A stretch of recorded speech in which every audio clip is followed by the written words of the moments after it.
Tak, vládzete ešte? Super. Tak, ja som si uvedomila jednu dôležitú vec, keď som toto tak počúvala, že takí tí my CX-áci sa veľa pýtame, tak nebude to inak ani u mňa. A myslím si, že tú prvú otázku už som si tak zodpovedala, lebo veľa rúk bolo hore. Customer centric je niekto, kto má naozaj to v tom DNA toho zákazníka. Niekto z korporátneho sveta, kto bude možno vedieť, o čom hovorím. Tak. Niekto, koho volajú korporátny inovátor, že dokonca robí v korporáte inovácie. Čo? Nikto? Iba ja? Tam sú baby. A kto pracuje často s ľuďmi z korporátu? Že možno nie je z korporátneho sveta, ale robí s ľuďmi, ktorí si budú prechádzať niečím. Adam, mi vlastne ako keby vidím ťa. Áno.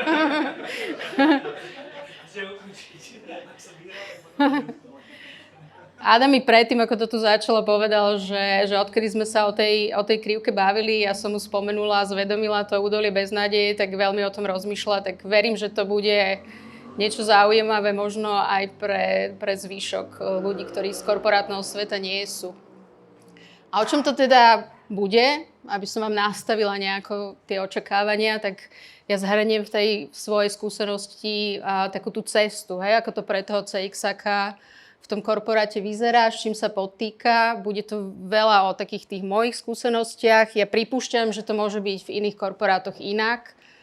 A ja vám potom ukážem aj, aké tie skúsenosti, z ktorých korporátov mám. Ale to, čo by som vám chcela hlavne ukázať, je taká tá moja srdcovka teraz v poslednej dobe, a to je, ako ten dizajn sa dá používať pre život. Hej? Ako ho využiť, ako niečo, čo vám vie pomôcť prežiť. A tiež vám poviem niečo o nejakých knižkách, ktoré som čítala, hej? Takže dám vám aj nejaké odporúčanie na nejakú literatúru a poviem vám, čo vidím z tých svojich skúseností, že by ste si mohli doplniť do toho skillsetu. Hlavne tí z vás, ktorí ešte len začínajú tú cestu toho CX-áka. Čo na to vravíte? Super. Dobre. Tak ideme na to. Tak aby ste vedeli, že o čom vám tu budem vlastne rozprávať a že naozaj tá kompetencia tam nejaká je. Ja som začínala v Telekome, keď to boli ešte slovenské telekomunikácie, takže naozaj dlhé obdobie. Ale potom v roku 2016 sa mi podarilo dostať papier na dizajnové myslenie. A pre mňa to bola naozaj, vtedy sme ešte používali hrozne veľa tých post-itov, hej, teraz už máme Miro a Murals a neviem čo všetko možné, ale vtedy ešte to bolo naozaj, že my sme takto chrlili tie post-ity. Pre mňa to vtedy bola naozaj, že mňa inak prvý styk ako keby s tým dizajnovým myslením bol pre mňa ten pán, ktorý napísal tú strašne nudnú knihu, pri ktorej ste zaspávali. Ale pre mňa to teda vtedy bola, že láska na prvý post-it. Hej? Že už som videla, že to bude niečo, čo ma osloví. A potom som začala takú tú kariéru toho takého transformátora v tom korporáte. A po nejakom čase som tam vyhorela. Takže som si dala sabatikál a začala som sa venovať tomu, že som tak ako keby začala spoznávať aj iný svet ako korporátny. Ale vrátila som sa naspäť, pretože je to niečo, čo ma stále tak akože láka, je to cesta, ktorá ma baví a väčšinu z mojich skúseností je práve so service designom. A teraz som v novej spoločnosti, kde mám na starosti ako CX-ák. Ja som v tej spoločnosti, ktorá je do tých 100 zamestnancov, som tam jeden CX-ák, mám na starosti celú customer journey. A pri predaji a servise auta si viete predstaviť asi, ako veľký moloch to je. Máme asi 160 interakcií v tej ceste, v celom tom životnom cykle. Ale toto je niečo, čo ma baví a naplňa teraz v poslednej dobe úplne najviac. A to je naozaj, že veľa ľudí za mnou chodí a radí sa. A ja som prišla na to, že ten dizajn sa dá úžasne používať pre život. Že všetky tie metódy a rôzne techniky, ktoré máme, vieme použiť na to, aby sme vedeli si uľahčiť život. Takže niektoré z nich vám aj ukážem, aby ste možno mali nejakú inšpiráciu. A keď som začínala s tým dizajnovým myslením, nám ukázali jednu veľmi, veľmi užitočnú vec, ktorá naozaj, že sa mi opakovala potom v tých 4 spoločnostiach, tak si vravím, že tak to asi bude pravda. A je to teda niečo, o čom vám budem rozprávať, hej? Čo sa vám možno deje, čo sa vám možno ešte len bude diať, aby ste boli na to pripravení. A budeme sa baviť o tom, ako sa v tých možno fázach, hej, ako v nich prežiť. Takže na tejto krivke, keď sa na ňu pozeráte, je to o emóciách. Hej, tu máme nejaký optimizmus, tu máme nejaký pesimizmus. Na tej zvislej priamke to bude o čase. To znamená, že ako idete v čase, tak tie emócie vám samozrejme klesajú. Má tu také 4 fázy. Tá tretia vás bude zaujímať a o tej sa budeme baviť úplne najviac, pretože to je to údolie beznádeje. A tam vám naozaj ukážem niekoľko praktických vecí, ako sa z tej sračky vyhrabať. Tak. A nebudem vám ukazovať veľa textu, to ma potešilo, lebo tá obrazovka je fakt, že strašne malá, asi najmenšia, ako som kedy zažila.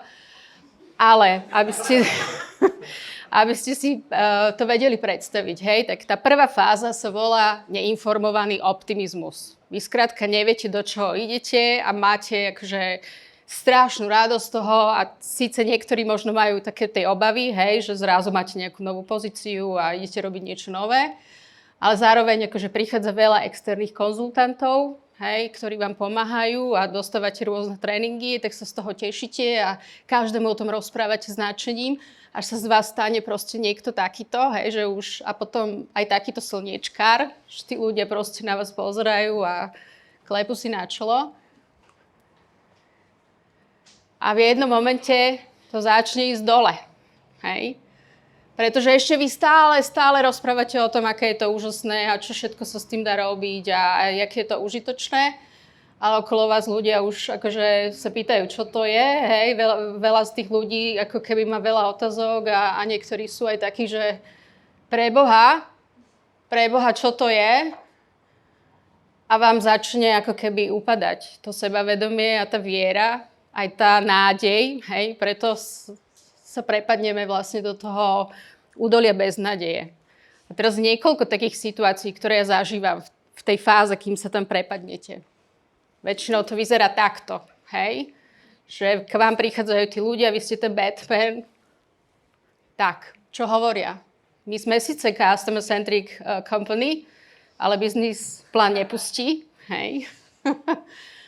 My predsa vieme, čo tí zákazníci chcú, hej, čo nám kto bude hovoriť. Stretla som sa aj s takýmto, hej, že vlastne bol to fakt prúser. Ľudia sa na to sťažovali, na to, čo sme vymysleli a vymyslel to CEO. Takže bolo to treba nejakým spôsobom zabaliť do niečoho, hej, a tak sa povedalo, že to bol iba nadčasový nápad a zákazníci to nepochopili. Potrebujeme fokusky. Ľudia v tom korporáte v niektorých tých momentoch proste sa úplne zbláznia do toho zoo, hej, že majú zákazníka živého zrazu pred sebou. Môžu sa s ním rozprávať, takže každá aktivita začína fokuskou, lebo neexistujú žiadne iné možnosti prieskumu, len fokuska. A keď už tá fokuska prebehne, tak veľakrát ten záver z tej fokusky je, že aha, tak ten problém je v tej komunikácii. My sme im to zle povedali. Hej, tak poďme ich edukovať. To je úplne najobľúbenejšie. Hej, poďme edukovať zákazníkov, že to chce a že to je pre neho dôležité.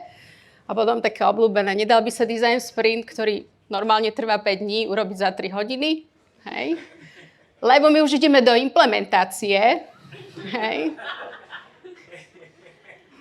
A to je tiež reálna situácia, môže sa stať, že ako to CX oddelenie neustále meníte stratégiu podľa toho, čo tá vaša šéfka alebo ten váš šéf čítal. Takže po každom víkende príde, čítal som takú knihu a musíme to robiť zase takto. Hej. Preto možno z nejakej firmy proste tí service designeri začínajú odchádzať, lebo je to fakt, že to bolo neustále, ako keď máte ten stroj na tie tenisové loptičky, hej, každú chvíľu niečo iné. A potom tí CX ľudia prepadnú naozaj do takého niečoho, že majú pocit, že otáčajú Titanic, hej, že doslova ho otáčajú. A to už je fakt, že Mission Impossible. Takže preto potom vlastne vzniká niečo takéto. Hej, údolie beznádeje sa to volá oficiálne. A tu ja som vybrala taký obrázok, kde tí ľudia sú zaseknutí, pretože niekedy to naozaj je také, že vy sa tam pláhočíte v tom údolí. Hej, sa tam tak rochnite v tej sračke a rozmýšľate, hej, kúsok vám je dobre, potom nie. Väčšinou to vyzerá tak, že ste taká skupinka takých plačkov a takých tých, ktorí sa tak akože sťažujú a všetkých tam obviňujú, hej, a potom začnú zbrojiť proti tým ostatným. Takže už začnete byť aj takí akože agresívni, hej. Je to úplne normálne, hej, je to úplne normálne, že sa vám to deje a že prepadnete do takého skepticizmu, hej. A nič sa nebojte, každá úsenková dráha potom vyjde hore, hej. Takže hoci ste ešte taký trošku, hej, že či to vlastne vyjde. Ja som to teraz tak prednedávnom si prešla tým údolím toho beznádeje, tým údolím tej beznádeje. A ja sa teraz vlastne už asi 2 týždne smejem. Hej. A je to asi taký nejaký obranný mechanizmus alebo niečo podobné, ale fakt sa smejem. Hej. Že môj šéf príde a niečo mi začne rozprávať, ja sa zasmejem. Tak, lebo naozaj, akože počase, keď už... A možno niektoré z tých hackov, ktoré vám dám, vám pomôžu sa z toho vyhrabať, hej, tak naozaj počase začnite znovu naberať ako keby tú vieru a tú nádej a vyhrabete sa z toho, až kým nepríde ďalšie údolie beznádeje, hej. Tak. A teraz naozaj, že toto berte iba ako inšpiráciu a snažte sa na tie metódy pozrieť tak, že ako by sa to vám hodilo. Ja si veľa z tých metód upravujem podľa seba na to, čo potrebujem, hej. A veľakrát možno však uvidíte, že mám viacej tých prototypov, ako k tomu pristupujem, takže naozaj berte to prosím len ako takú inšpiráciu. Toto bola jedna z dôležitých kníh, ktorá prešla môjim životom. Esencializmus sa to volá. A je to knižka, ktorá hovorí o tom, že vy viete tú energiu proste roztrúsiť na strašne veľa projektov a potom naozaj, že ten impact je úplne minimálny. Hej? Takže celá tá knižka je hrozne jednoducho a krásne napísaná o tom, že treba sa naozaj rozhodnúť o tom, čo je správne alebo čo je podstatné a ostatné nejakým spôsobom eliminovať a venovať sa tomu. Takže ja naozaj väčšinou sa snažím akože pracovať maximálne na 2 nejakých paralelne idúcich projektoch. Lebo keď robíte na všetkom a keď to robíte ako keby vtedy, keď niekto príde a povie, že teraz to potrebujeme urobiť, tak sa dostanete do tej frustrácie. Hej? Ako náhle začnete taký ten výberový proces, tak budete vidieť za sebou tie výsledky. Ja vám potom neskôr ukážem, že prečo tie výsledky sú vlastne pre nás dôležité. A už aj Adam to tu ukazoval, hej, že treba doručiť. A teda myslím aj Michal vravel, že teraz je ten dopyt po tých výsledkoch. Hej, tak treba naozaj ako keby k tomu pristúpiť. A čo je super, ten pán napísal ďalšiu knihu. Že keď už si proste z toho povyberáte, čo máte teda na čo máte robiť a čom sa idete venovať, tak ešte to viete urobiť aj bez úsilia. Hej. Takže 2 super knihy, ktoré odporúčam pre život. A ja som dostala v jednom momente svojho života takú dôležitú radu a riadím sa ňou, lebo veľakrát, keď ste v tom korporáte začnete ten CX robiť, vy ste najmudrejší. A to je fakt, hej? Že viete o tom CX najviac.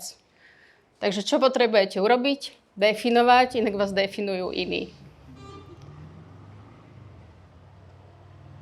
A ten proces ako keby je toho zvedomenia, je niečo podobné, ako sa budete z toho údolia škrabať. Dobre? Takže v prvom rade si potrebujete uvedomiť, že ste v tom údolí bez nádeje. Hej? Že ste tam a že treba sa z neho škrabať. Treba si pomenovať tie pocity, ktoré máte. Hej? Som agresívny, takto sa nejako správam, ľudia prestávajú chápať, čo sa mi deje a ja vyzerám ako najväčšia a treba s tým niečo urobiť. Hej? To, kedy sa nevieme niekedy, ako keby, že odtiaľ vyhrabať, je, že my máme na to napojenú nejakú výhodu. Hej? A tam si musíme povedať, či sa ich chceme zdať, alebo nie. Lebo ak sa jej nevzdáme, a to niekedy môže byť o tom, že no, to bude znamenať viacej roboty a tam budem musieť ísť a to budem musieť urobiť. A mne sa vlastne do toho ani nechce a celkom ma to baví a niekedy si tak povieme, že však to je dobré, hej. A uspokojíme sa s takým akože, však to vydržím. Ale vlastne je to o tom, že si preramcujete ten problém. Poviete si, že ako by som sa kúrnik šopa vedela z toho údolia dostať. Hej? A začnete hľadať tie možnosti. A začnete skúšať, ktorá vám bude fungovať.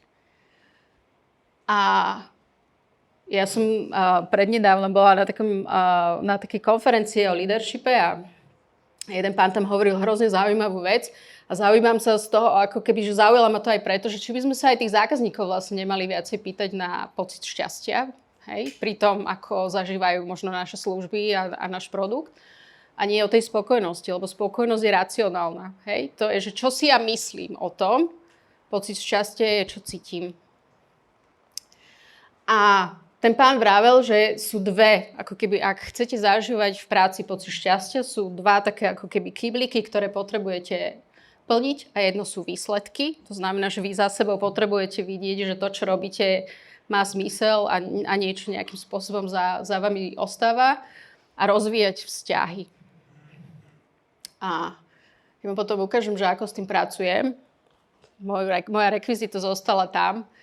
Ale veľmi jednoduchá pomôcka na to, keď sa neviete naozaj, že fakt tam prebieha ten proces, že viete, že ste v údolí beznádeje a mali by ste sa odtiaľ vyhrabať, tak ja som raz videla také odporúčanie, že zobrať si ten IKEA meter, hej, odfakliť vlastne tú časť, ktorú už máte odžitú, odfakliť tú časť, ktorú ako keby, že tak 65, keď pôjdem do dôchodku. A väčšinou, keď vidíte, že ešte je to 20-30 rokov, tak začnete s tým veľmi rýchlo niečo robiť. Hej. Takže veľmi, veľmi dobrá ako keby pomôcka na to, ako sa odniekiaľ odmočiť. A potom je veľmi dobré ako keby ten meter používať aj na to, aby ste si uvedomili, že deň má síce 24 hodín, ale vy máte iba 8-9 hodín pracovného času a ten zvýšok venujete niečomu inému. Hej? Takže pracovať ako keby s tým objevom toho času, ktorý naozaj máte na tú prácu a uvedomiť si, že o čo vlastne prichádzate, keď tam tlačíte tú prácu. Ja som si povedala, že si dám na monitor heslo nášho niekdajšieho korejského prezidenta, ktorý vravel, že ja chcem pracovať smart a nie hard. Hej? A že vraj to je teraz heslo generácie Z. Tak mám to tam. Občas si pozvem svojho šéfa, aby si sadol vedľa mňa, ako keby za ten stôl, lebo mu ukazujem veci v Miro. A to tam vidí. Tak. A neviem, čo na to hovorí, hej. Ale keď som sa začala tým časom svojim pracovným zaoberať, tak si vravím, že dobre, tak potrebuješ si asi zmapovať, že čo vlastne ako keby, že ti berie tú kapacitu tvoju, hej. Prvý prototyp.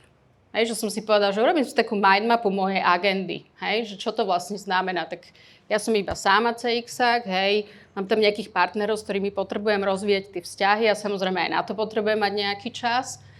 A teraz mám tam nejakú operatívu, to sú všetky meetingy, ktoré mám, všetky reporty, ktoré musím doručiť, všetké ad hoc veci, ktoré odo mňa môj šéf chce a rôzne ako keby analýzy, ktoré k tej customer experience robím. A potom mám také tie projektové veci. Hej? A ešte nejakým spôsobom som zodpovedná za nejaké metriky. Hej? Niečo mi merajú, čiže niečo potrebujem sledovať. Druhý prototyp. Som si to dala do Miro a si vravím, dobre, však pôjdeš za šéfom, tak by si mu to mala tak akože ukázať, že čo to je. Pridala som tam bublinku, na čo mám ešte potenciál, hej, aké know-how do firmy prinášam. A to je väčšinou to, kde mne tá kapacita unikala, pretože môj šéf zo začiatku zo mňa ťahal strašne veľa rozumov. A ja som si v jednej chvíli povedala, že mám to, ale keď chceš výsledky, tak v prvom rade musíme začať pracovať na tých projektoch. Hej? Teraz som si povedal, že dobre, tak potrebujem si nejako zmapovať, ako ten môj deň vyzerá. Hej? Že sebareflexia z pohľadu času. A začala som si na moju bielu tabulu v kancelárii kresliť, kde mi vlastne, ako keby, koľko tých percent počas toho dňa, hej, mi čo zaberá. A zistila som, že však ja nemám vôbec čas na tie projekty, hej? Lebo keď som si to dala do takejto tabulky, tak tam to bolo viditeľné. Na čo je toto super, je, že s týmto viete prísť za svojim šéfom a povedať mu, máme problém. lebo ja reálne nemám čas robiť projekty. Hej? Projekty sú modrá. Takže keď ja mám skladať sama celú tú cestu a toľko to je tej operatívy, tak akože nemám šancu to dať. A toto mi pomohlo si na toto zvedomiť, ale aj aktívne s tým pracovať. Hej? Že som si povedala, dobre, čo potrebujem zmeniť. A ono sa to otočilo. Hej? Že posledné týždne naozaj si dávam na to pozor, aby som na tie projekty mala oveľa viacej času. Tak, toto možno niektorí z vás poznajú. Je to veľmi jednoduchá technika, ktorá mne pomáha si tak ako keby zvedomiť, hej? Čo ma poháňa. To je jedna časť, hej. Keď sa dostanete možno do toho údolia beznádeje, je dobre si zmapovať, čo sú vlastne taký ten vietor do plachiet. Hej. Keď sedíte v lodičke, tak čo vás vlastne nejakým spôsobom poháňa, čo sú tie kotvy, ktoré máte, hej, čo vás kotví a brzdí a uberá vám energiu. A potom si nejakým spôsobom v tých kotvách urobíte poriadok. Hej. A poviete si, dobre, tak jednu si zoberiem, aby sa mi dobre plávalo, hej, jednu si zoberiem a začneme nejako riešiť. A musíte si povedať, čo skúsite, hej? Čo by mohli byť tie riešenia, ktoré by ako keby tú kotvu vytiahli. A poviete si, že to skúsite na 2 týždne, na 2-3 týždne. Hej? Experiment. A po 2-3 týždňoch si poviete, funguje, nefunguje. Tak čo ďalšie? Hej? A takto sa začnete pomaly ako keby hýbať. My sme si to robili s kolegom a celkom nám to fungovalo, hej? Že pomerne ako keby bolo to také veľmi zábavné cvičenie, ktorému sme venovali jedno do obedie, ale hrozne nám to otvorilo oči a my sme sa fakt po tomto momente vyhrabali z toho údolia beznádeje a chytili sme ten druhý dých. Lebo keď máš potom, my sme si v rámci toho ako keby robili aj to prečo, hej? Prečo vlastne robíme to, čo robíme. A ja vám potom ukážem, ako to vyzeralo. Lebo keď máš silné prečo, vydržíš akékoľvek ako, hej? Takže ja som veľký fanúšik Simona Sineka, tu sú ďalšie knihy, ktoré odporúčam si prečítať. A niekde som počula, že keď chcete naozaj, ako keby, že tá willpower, hej, je vyčerpateľný zdroj. A ja to cítim, keď chcem akože cvičiť. Ja som prišla na to, že musím cvičiť ráno, lebo ja už po obede nemám willpower akože cvičiť, hej. Že ja už som totálne v tomto vybitá, alebo aj power je niečo, čo ma dokáže ako keby posúvať. Tak to vtedy vyzeralo to naše prečo. Hej, my sme si našli dokonca v stratégii takú strašne vtipnú vec, že pomáhame Tatrabanke stať sa priateľskou a na používanie ľahkou bankou. Niekto evidentne do tej stratégie preložil ako keby user-friendly. Hej. A mali sme tam Steva Jobsa a Billa Gatesa, to len tak z takej srandy, hej, že tí na nás potom dohliadali, ako sme si to skladali dokopy. Veľakrát očakávame, že to why nám dajú tí lídri. A málo kedy sa to deje. Hej? A potom zostaneme z toho taký nešťastný. Buďte si tým lídrom sami. Hej? Definujte, lebo inak vám definuje proste to šťastie niekto iný. A toto je môj pes Kajko. A vidíte, ako som ja povyšila to svoje prečo? Som si povedala, že sa teraz dal som si to zarabovať. Hej? A som si to spísala. Nie je to pracovné, je to osobné. Prečo? Lebo som sa chcela viacej ako keby starať o svoj well-being. Takže som si to naozaj dala zaramovať. Som si povedala, teraz to je vážne a dívam sa na to každý deň a fakt mi to pomáha. Tak, a teraz to boli nejaké hacky, hej? S čím sa potrebujete zmieriť. Pre niektorých ľudí budete nepohodlní, hej? Pre niektorých dokonca, že neobľúbení. Že vás budú nenávidieť. Vy možno budete mať pocit, že proste vás ohovárajú za tým chrbtom a nebude to iba pocit, bude to naozaj. Hej. A je to proste beh na dlhú trať. To skrátka, akože nedáte, tak jak Adam ukazoval, to není proste, že na chvíľu, hej. Chvíľu to trvá, ale keď chytíte potom to momentum a v každej firme je to iné, tak sa z toho dokážete, ako keby to sa rozbehne, hej. Ja keď teraz vidím, kde je Telekom, a teraz nechápem, o akých telekomunikáciách Michal hovoril, lebo keď teraz vidím, kde ten Telekom je, oproti tomu, kde sme boli vtedy na začiatku, tak fakt, že padám na hubu z toho, hej, že aká to je, ako ďaleko sa dostali. Problém naozaj môže byť v tej komunikácii, hej, ale v tej našej, že my máme proste tú retoriku, ktorú používame, je pre tých druhých ľudí proste, že to ich neskutočným spôsobom vyrušuje, až obťažuje, až proste nás preto nenávidia, lebo nám absolútne nerozumejú. Takže treba sa zmieriť s tým, že ten beh na dlhú trať je to aj preto, že potrebujete investovať do tej edukácie tých svojich kolegov, ale aj toho manažmentu. Hej? Trpezlivo vysvetľovať, o čom to je a ľudskou rečou a nedesiť ich proste nejakou terminológiou, ktorej nerozumejú. Niekedy si tie baterky vybíjame aj tým, že proste snažíme sa všetko zastaviť. Hej? A ono to niekedy nejde, hej? Že ten svet je plný nejakých nadčasových nápadov a ešte nejakých pár ich proste znesie. Však to proste zákazníci si povedia, hej. Takže netreba úplne ako keby, že krčovi toto zvierať a niektoré veci proste pustiť. Lebo ten Titanic nepotrebujeme otočiť. My ho len potrebujeme trošku vychyliť z toho kurzu, aby na ten ľadovec nenarazil. Hej? A tu sa nám neskutočne ako CX-akom uľaví, keď si uvedomíme toto. Že to naozaj není o tom akože otačaní toho Titanicu.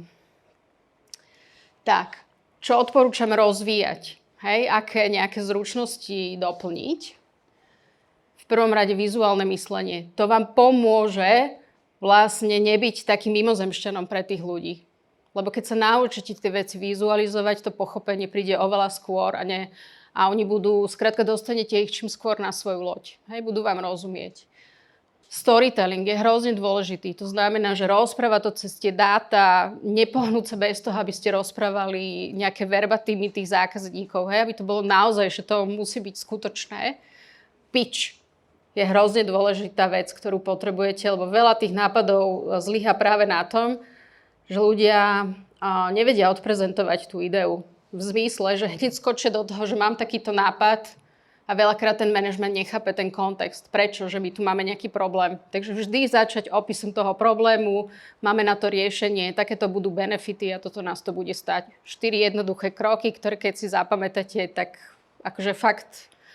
Moji kolegovia teraz v práci mi hovoria, že vieš, koľko sme sa snažili, aby sme akože niečo takéto tu mali? A ja, že ako dlho? 3 roky. Mne to trvalo 3 mesiace. Ale len preto, že viem, ako ten pitch robiť. Organizačné zručnosti a projektové riadenie. Keď chceme niečo doručovať, tak to je niečo, bez čoho sa fakt nepohnete. Hej? Málo kedy máme nejakého projekťáka, ktorý by nám to držal, ale je to dobrá zručnosť, ktorú treba mať. Mne osobne veľmi pomohli facilitačné zručnosti. Hej, vedieť, ako narábať s ťažkými pacientami, ktorí nám prídu teraz akože v úvodzovkách, hej, ktorí nám prídu na tie workshopy, vedieť ich zvládnuť, vedieť možno aj ten management. Hej, veľa je to o tom, že o takejto zázračnej formulke, ktorá sa volá pomôž mi prosím ťa pochopiť, prečo hovoríš to, čo hovoríš.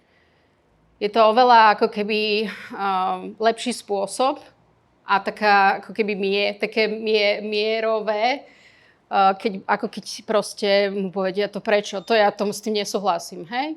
Zázračná formulka, ktorá vám môže pomôcť. A mne osobne pomohlo aj coaching, hej? Veľakrát coachujem buď svojich kolegov, alebo dokonca aj svojho šéfa, hej? Tak, čo sa týka ako keby toho, aby ste dokázali prežiť, tak, posilňovať svoju odolnosť. A robíme to buď cez fyzické telo, niektorí otužujú, niektorí proste behajú maratóny a nájdete si proste svoj nejaký spôsob, ako to robiť. Alebo cez tú psychiku, že skrátka si povedať, dobre, je to sračka, ale však musím tým prejsť. Hej? Mať svoju podpornú skupinu.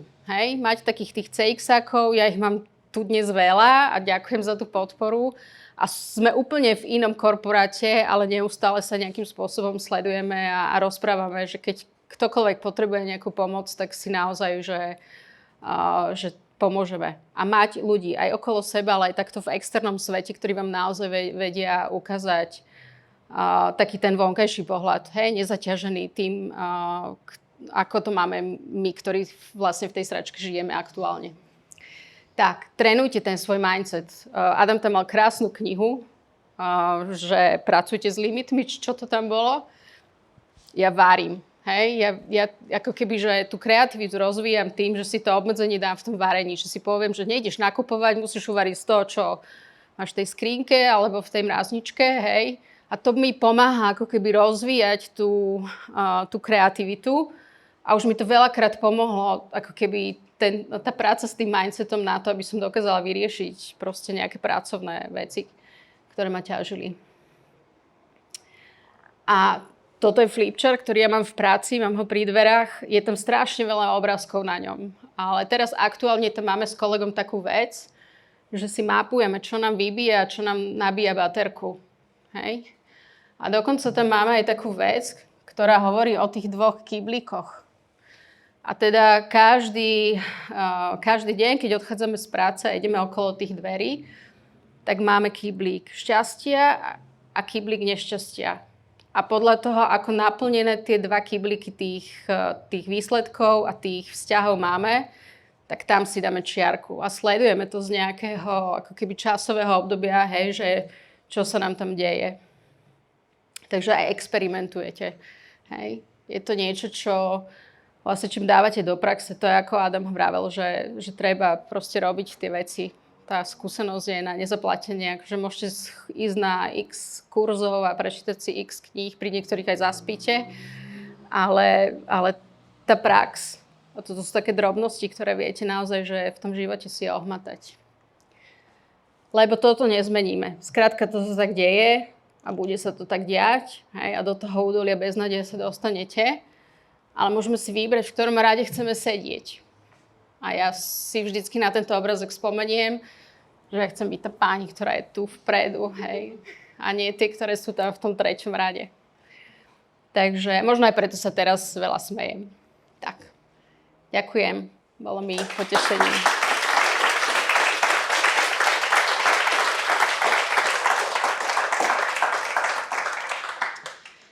Miška, bolo to perfektné. Ja som sa veľmi užil túto prednášku. Si sa usmieval? Ja som sa...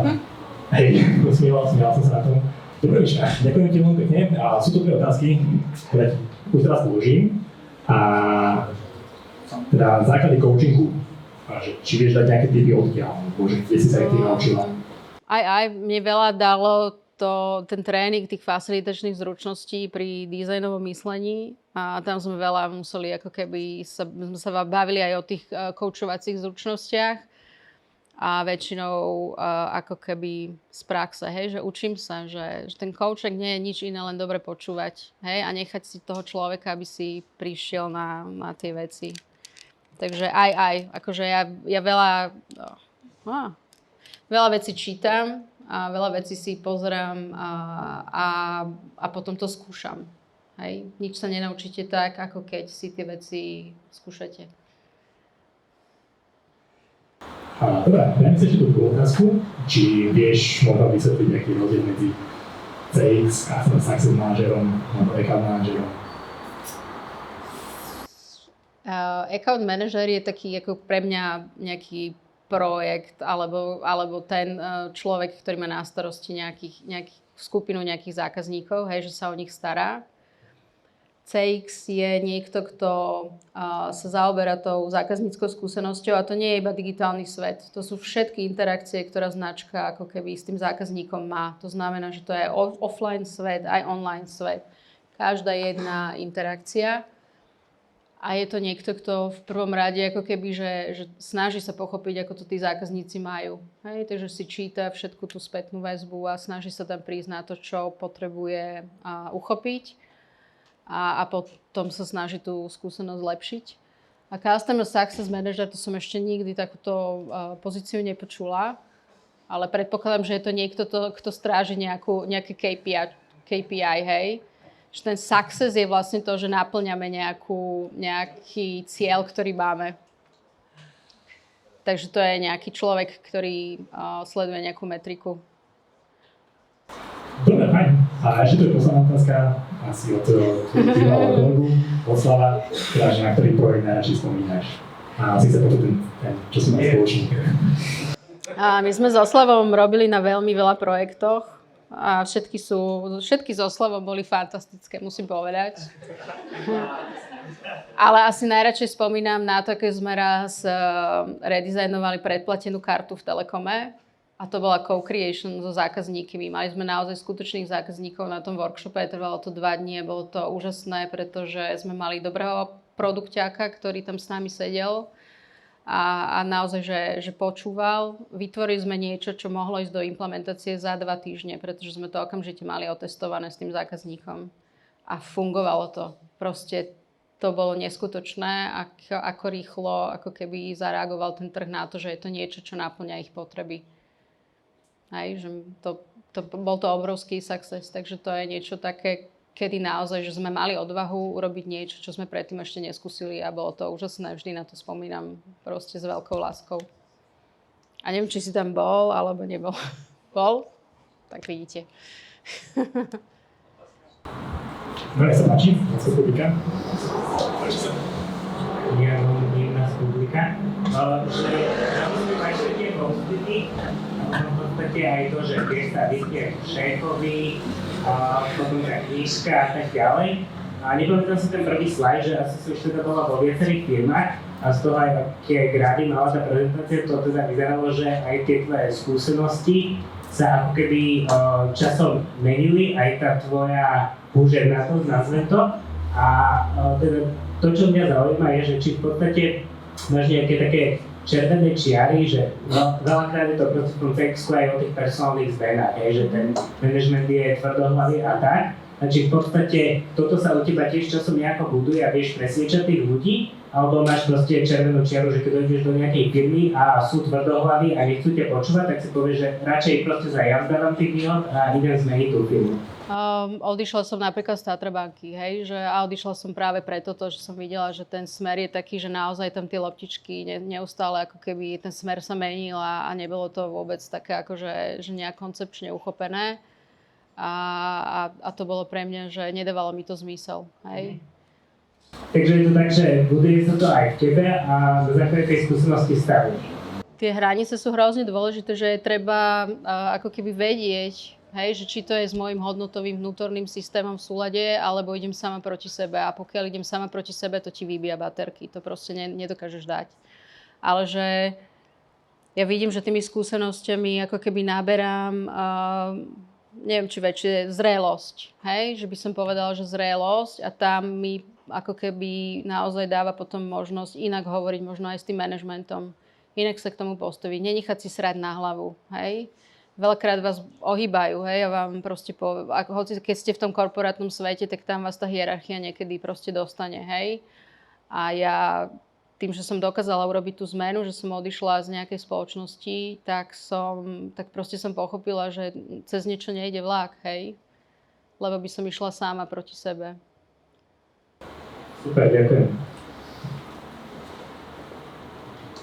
Ja ešte doplním na Marko tvoje otázky. Ja som počul na Viktora v publiku jednu peknú vetičku, ktorú si doteraz pamätám, že buď zmeníš firmu, alebo zmeníš firmu. Dobre, dáme si krátku pauzu, poďte sa napiť a občerstviť. My si zatiaľ nachystáme vec na panelovku. Inak chcem vám ukázať túto custom experience. Ja som dostala proste limonádu a ešte 2 voľby.